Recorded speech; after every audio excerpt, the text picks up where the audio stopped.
ಮಳೆ ಹೋಯ್ತೈತೆ ಅಂತ ಅಂದ್ಬಿಟ್ಟು ರಾಗಿ ಎತ್ಕೊಂಡು ಹೋಗೋಕ್ಕೆ ಬಂದೆ. ನಮ್ಮ ಅಣ್ಣ ರಾಗಿ ಎತ್ಕೊಂಬತ್ತಿದ್ದ. ಇಲ್ಲಿ ನೋಡಿದ್ರೆ ನಮ್ಮ ಅಣ್ಣಂದಿರೆಲ್ಲ ಗೊಬ್ಬರನ ಹೊಲ್ದೊಳಿಗೆ ಹಾಕ್ತಿದ್ರು, ನಮ್ಮ ಅಣ್ಣ ತಮ್ಮದಿರು. ನೋಡಿ ಗೈಸ್, ಈಗ ನಾನು ರಾಗಿ ಎತ್ಕೊಂಡು ಹೋಗ್ಬೇಕು, ಮಳೆ ಬೇರೆ ಬರೋಂಗಾಗೈತೆ. ನೋಡಿ ಈ ಥರ ಇರ್ತದೆ ನಮ್ಮ ರೈತರ ಜೀವನ. ಇಲ್ಲಿ ನಮ್ಮ ಬಾಮೈದ ಬತ್ತವನೇ, ಅವನು ವಿಲನ್ ಇದ್ದಂಗೆ ಇರ್ತಾನೆ. ನೋಡಿ ಬೇಕಾರೆ ತೋರಿಸ್ತೀನಿ. ಮಚ್ಚ, ರಾಗಿ ಎಷ್ಟು ಬೆಳೆದಿದ್ದೀರಾ? ಎಷ್ಟು?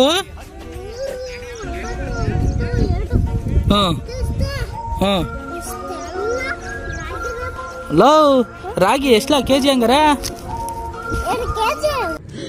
ನಂಗೆ ಏನು ಹೇಳ್ಬೇಡ, ನಿಮಗೆ ದೊಡ್ಡ ನಮಸ್ಕಾರ. ಏನು ಹೇಳ್ದಂಗೆ no nothing, thank you please. ದಯವಿಟ್ಟು ನನಗೆ ಸಪೋರ್ಟ್ ಮಾಡಿ, ವೀಡಿಯೋಸ್ಗಳಿಗೆ ಲೈಕು ಶೇರು ಕಮೆಂಟ್ ಮಾಡಿ.